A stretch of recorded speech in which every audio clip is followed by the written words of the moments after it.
நான் ஊழலற்ற ஆட்சியை தரேன் அப்படின்றாரு. ஆனால் வேட்பாளர் தேர்வுக்கு வந்துட்டு அவங்க வந்து உட்காந்து அவங்க கிட்ட நீ 5 கோடி செலவு பண்ணிக்கலான்னு கேட்டு. இப்போ பாதுகாப்பு இல்லை அப்படின்னு சொல்லி நிர்மல்குமார் வந்து கடிதம் எழுதியிருக்காரு. மணிப்பூரோட ஆளுநராக இருக்கிறவங்களுக்கு கடிதம் எழுதியிருக்காரு. அவரா இப்போ ஹோம் செக்ரட்டரியா இருக்காரு.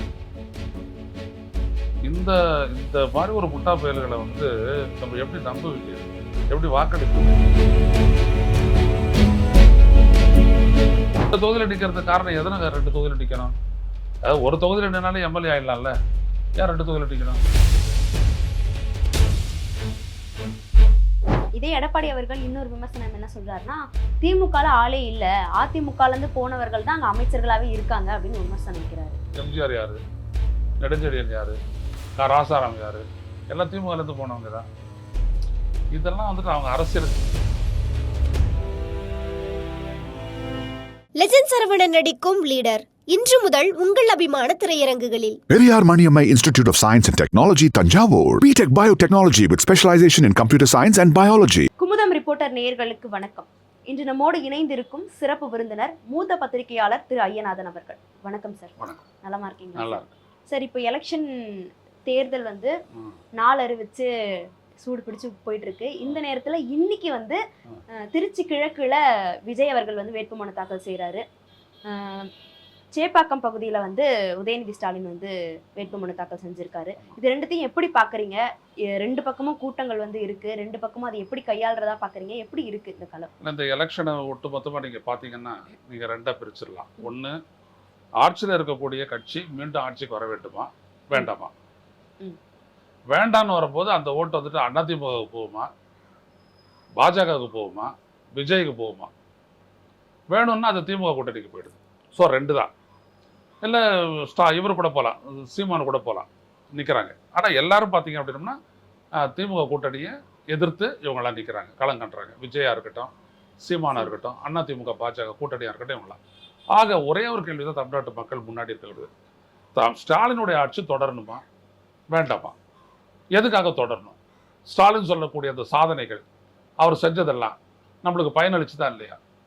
இல்லை இவங்க சொல்கிற மாதிரி புதிய ஆட்சியை தேர்ந்தெடுக்கலாமா அப்படின்றது தொடர்பாக தான் ஒட்டுமொத்த மக்களுடைய முடிவும் இந்த 2 அடிப்படையில் தான் வரும். 4% தான் வாக்குறுதிகளை வந்து காப்பாத்திருக்காங்கன்னு எடப்பாடி அவர்கள் சொல்றாரு. 4% வாக்குறுதிகள்னு அவர் சொல்றாரு, 13% அன்புமணி ராமதாஸ் சொல்றாரு, 90% இவங்க சொல்றாங்க. அடிப்படையிலேயே ஒரு வாக்குறுதி அப்படின்றதுல வந்துட்டு 2 விதம் இருக்குது. ஒன்று உடனடியாக, இன்னொன்று இப்போ அவங்க வாக்குறுதி கொடுத்ததா வந்துட்டு காலை உணவு திட்டம் இல்லை, அதை அவங்க நிறைவேற்றுறாங்க. எவ்வளோ பேர் பலன் அடைஞ்சாங்க? அதில் மாணவர்கள் 20 லட்சம் பேர். இப்போ அதை எக்ஸ்டெண்ட் பண்ண போகிறேன்றாங்க, மேலும் 15 லட்சம் பேர் 8ஆவது வகுப்பு வரைக்கும். அப்போ இதை மக்கள் கருத்தில் கொள்வாங்களா இல்லையா? இதுதான் ஏழை எளிய மக்களுக்கு ரொம்ப முக்கியம். இன்னொன்று, படிக்க போகிறவங்களாட்டம் பிள்ளைங்களுக்கு ஸ்கூல் எஜுகேஷன் முடிச்சுட்டு காலேஜுக்கு போகிறவங்களுக்கு 1000 ரூபா கொடுத்துட்ருக்குறாங்க, அது 1500 ஆகும். அதே மாதிரி மாணாக்கர்களுக்கு 1000 ரூபா கொடுத்துட்ருக்குறாங்க, அது 1500 ஆகும். அப்புறம் இந்த 1000 ரூபா கொடுக்குறாங்க உரிமை தொகை அப்படின்றது 2000 ஆகும். இப்போ இதை அவங்க மக்கள் எடுத்துக்குவாங்களா மாட்டாங்களா? இப்போ இந்த மாதிரி நிறைய விஷயங்கள் நம்ம சொல்லிக்கிட்டே போகலாம். இப்போ பொதுவான திட்டங்கள்லாம் கூட இருக்குது. எவ்வளோ இடங்கள்ல வந்துட்டு நாங்கள் மேல்நிலை நீர் தொட்டிகளை வச்சுருக்கிறோம், கூட்டு குடிநீர் திட்டத்தை நிறைவேற்றிருக்கிறோம் அப்படின்னு எவ்வளோ விஷயத்த சொல்லியிருக்கலாம். அது ஒரு தொகுதிக்கும் வந்துட்டு உரிய விடயம், ஒரு மாவட்டத்துக்கும் உரிய விடயம். இதெல்லாம் இவங்க எப்படி கணக்கில் எடுத்துக்குவாங்க? இப்போ சொல்லக்கூடிய கட்சிகள் வந்துட்டு பார்த்தீங்கன்னா, இப்போ உதாரணத்துக்கு எம்ப்ளாய்மெண்ட் தொடர்பாக சொன்னார் ஸ்டாலின். அந்த டேட்டா வந்துட்டு இவங்க டிஸ்பியூட் பண்ணுறாங்க. ஆனால் இந்திய அளவில் கிடைக்கக்கூடிய அந்த தரவுகள் வந்துட்டு அந்த தமிழ்நாடு வந்துட்டு முன்னாடி இருக்குது, ஒட்டுமொத்த மாநில உற்பத்திலையும் முன்னாடி இருக்குது, பொருளாதார வளர்ச்சியிலும் முன்னாடி இருக்குது அப்படின்றாங்க. அப்போ இதை எப்படி அவங்க மறுக்கலையே? அப்போ இந்த மாதிரி பல்வேறுபட்ட ஃபேக்டர் இருக்குது. 505 சொன்னாங்க நிறைவேற்றலை அப்படின்றதுல பல விஷயங்கள் வந்துட்டு நிறைவேற்றக்கூடிய அந்த ப்ராசஸில் இருக்கலாம். உதாரணத்துக்கு இந்த தடுப்பணைகள் திட்டங்கள்லாம் பார்த்தீங்கன்னா அதெல்லாம் வந்துட்டு அவங்க சொன்ன நேரத்தில் வந்துட்டு அவங்க முடிச்சிருக்க முடியாது, அது எல்லாருக்கும் தெரியும். 2வது, நிதி பற்றாக்குறை அப்படின்றது ஒன்று இருக்கு இல்லையா? இந்திய ஒன்றிய அரசுகிட்ட கேட்டு வராத பணம், இல்லை எதிர்பார்த்து வராத பணம், அதெல்லாம் வந்துட்டு பாதிக்கிறது இவங்கள தானே பாதிக்கும். அப்போ இந்த மாதிரி பல்வேறுபட்ட விடயங்கள் இருக்குது. அதனால் அந்த 4%, 13%, 90% இதெல்லாம் விட்டுட்டு மக்களுடைய அன்றாட வாழ்க்கையில், குறிப்பாக ஏழை எளிய மக்கள், வறுமை கோட்டு கீழே இருக்கிற மக்களுக்கு இந்த அரசு என்ன பண்ணுச்சு வீடு கட்ட திட்டம்னு சொல்லிட்டு 3 லட்சம் வீடு கட்டியிருக்கிறாங்களா? ஆமாம் கட்டியிருக்கிறாங்க. அப்போ இவங்களால மேலும் கட்டித்தர முடியுமா அப்படின்ற ஒரு இடத்துல அவங்க யோசிப்பாங்க. ஸோ இப்படி தான் பார்க்கணும். Okay sir. இதே எடப்பாடி அவர்கள் இன்னொரு விமர்சனம் என்ன சொல்றாருன்னா, திமுகல ஆளே இல்ல, அதிமுகல இருந்து போனவர்கள் தான் அங்க அமைச்சர்களாவே இருக்காங்க அப்படின்னு விமர்சனம் வைக்கிறாரு. மக்களுக்கே தெரியும்.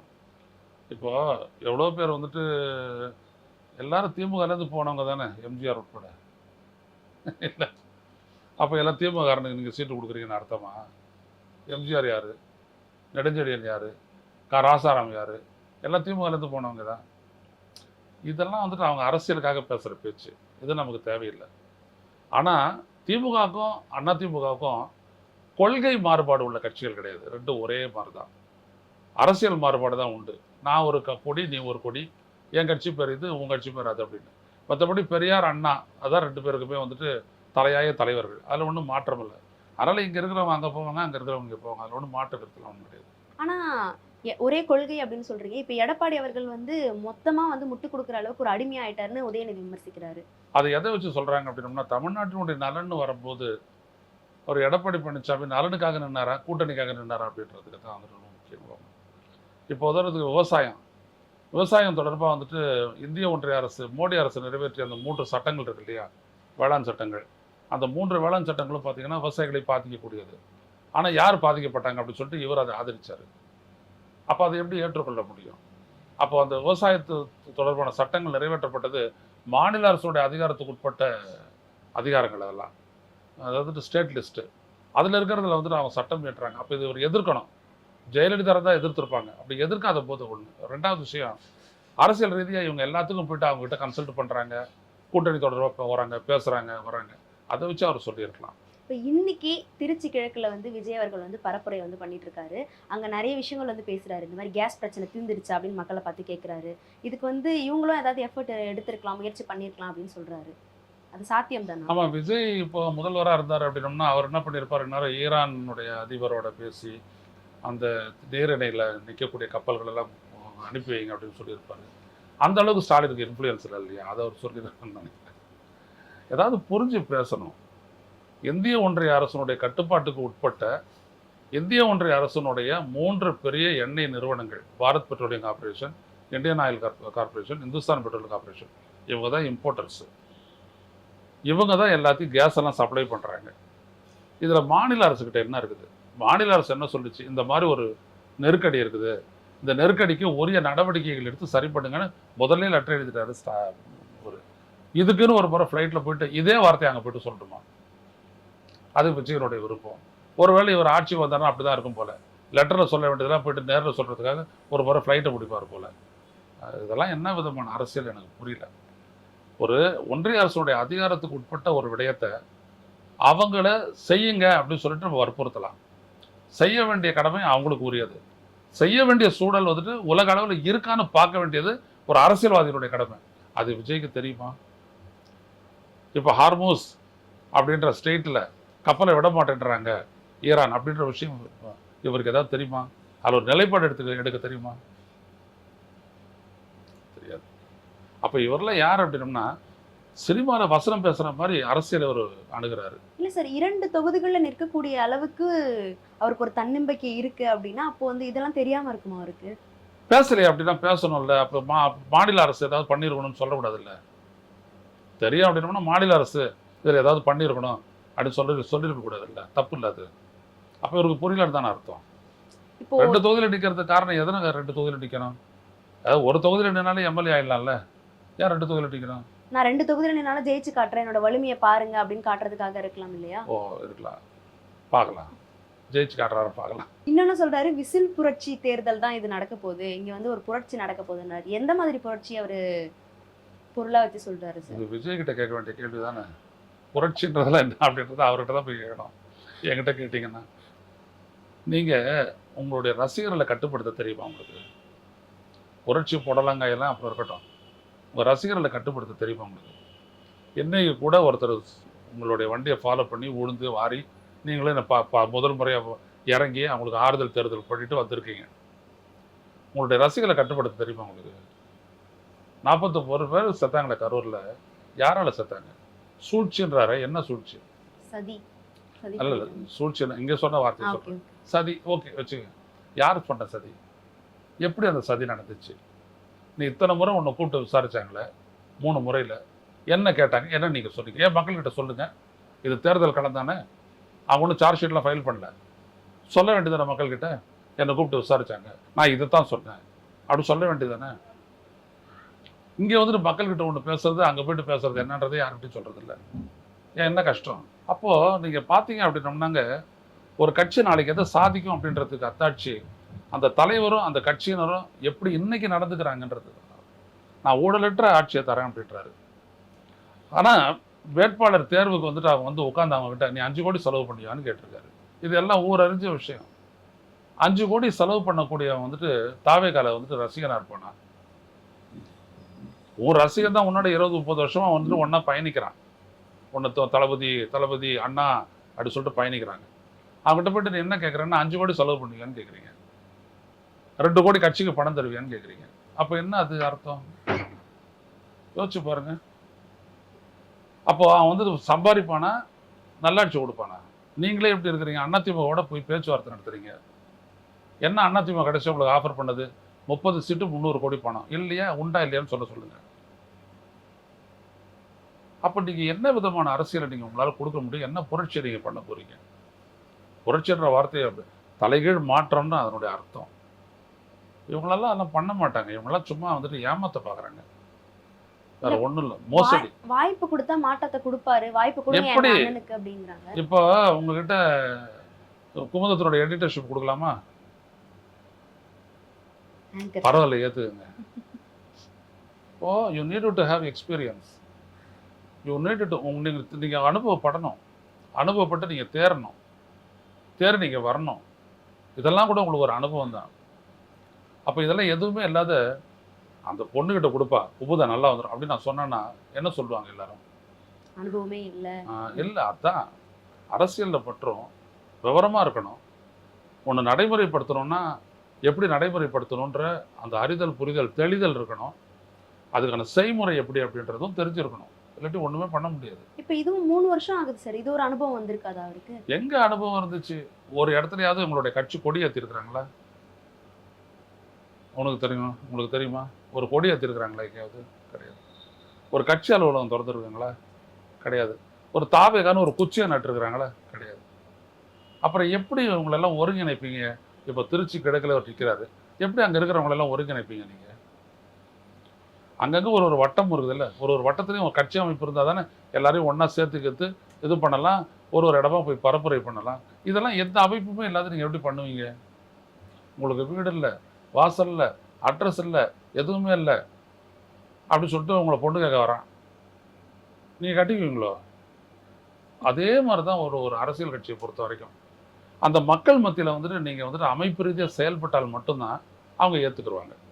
இங்கே செல்வகுமார்னு ஒரு பையன் நல்லா வேலை செய்கிறான், அவன் நம்மளுக்காக வந்தான், கேட்டான், போனான், வந்தான், இப்படிலாம் வந்துச்சுன்னா தான் செல்வகுமார் தான் இங்கே வேட்பாளராக போடலாம் அப்படின்னு சொல்லுவாங்க.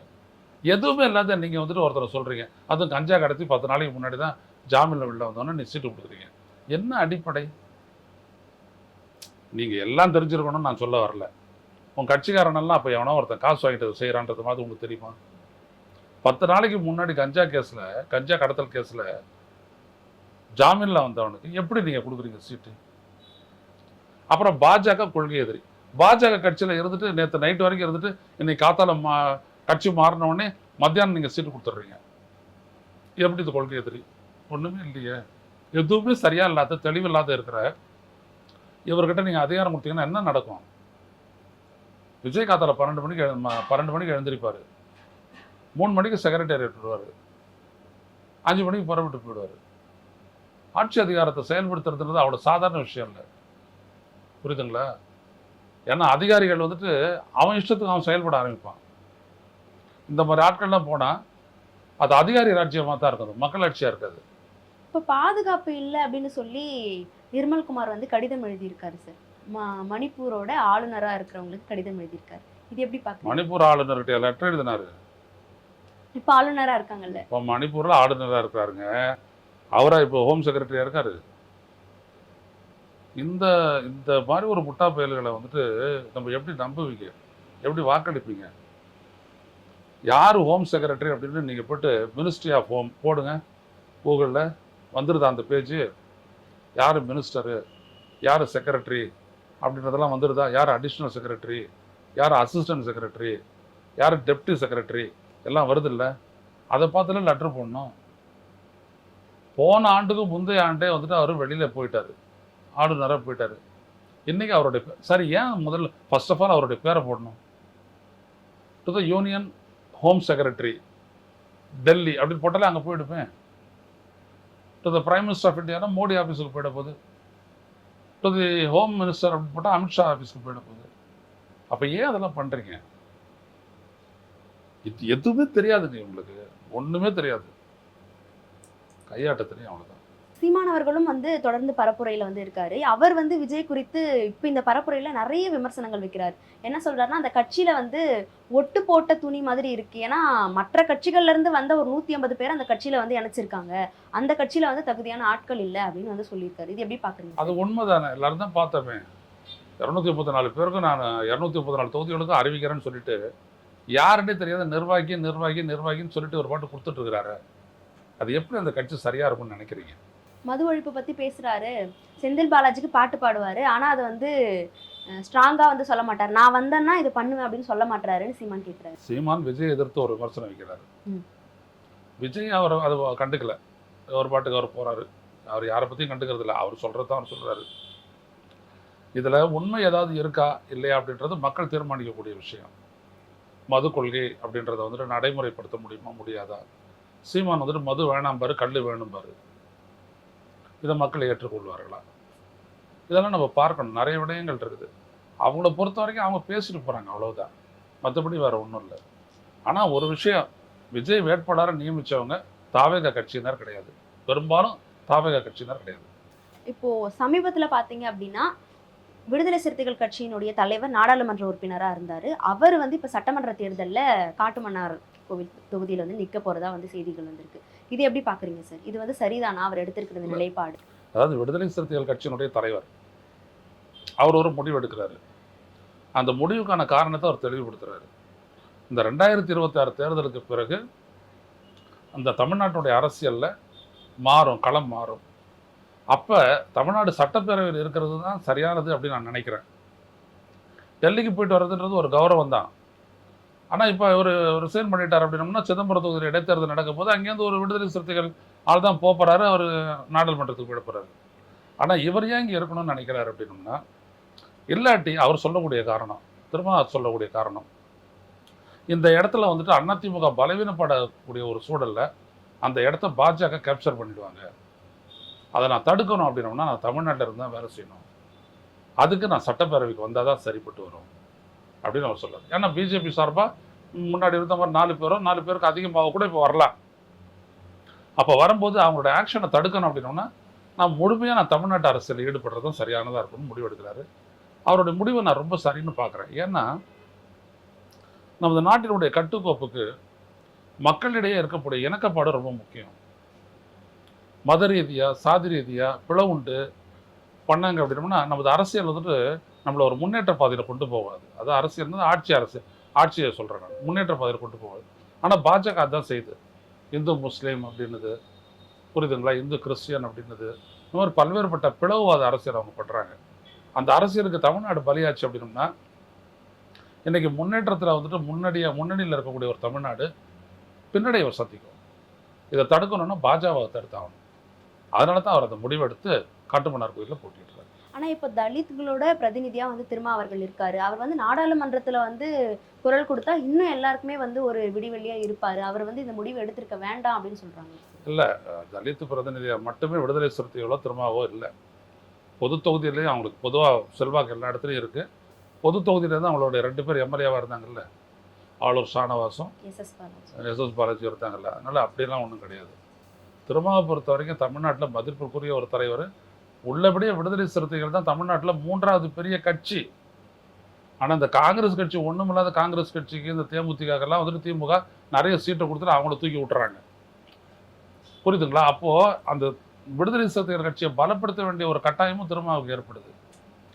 அப்போ அவர் அதை தான் செஞ்சாகணும். அதனால் அந்த கட்சி ஒரு தலித்துகளுடைய கட்சி அப்படின்னு சொல்லி ஒதுக்க முடியாது. ஆனால் இன்னொரு அக்கேஷன் இருக்குது.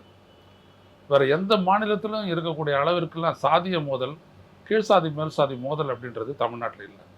மற்ற மாநிலங்களில் இருக்கிற மாதிரி இங்கே இல்லை, ரொம்ப ரொம்ப கம்மியாக இருக்குது. காரணம் விடுதலை சிறுத்தைகளும் திருமாவும் தான். ஏன்னா அவங்க முறையாக வழி நடத்தி கொண்டு போகிறாங்க, ஒரு சமூக இணக்கப்பாட்டோடு கொண்டு போகிறாங்க. அந்த மற்ற மக்களும் வந்துட்டு தங்களை ஆதரிக்கணும்னு நினைக்கிறாங்க. அதன் மூலம் தான் தான் வந்துட்டு அதிகமான வாக்கு வித்தியாசத்தில் ஜெயிச்சதை அவர் நினைக்கிறாரு. ஸோ அந்த மக்களுக்கும் சேர்ந்து இப்போ பிற்படுத்தப்பட்ட வகுப்பினருக்காகவும் பேசுறது திருமா தானே நாடாளுமன்றத்தில். எனவே அவர் ஒரு பொது தலைவராக தான் இருக்கார். லெஜண்ட் சரவணன் நடிக்கும் லீடர் இன்று முதல் உங்கள் அபிமான திரையரங்குகளில். Periyar Maniammai Institute of Science and Technology, Tanjavur. BTech Biotechnology with specialization in computer science and biology.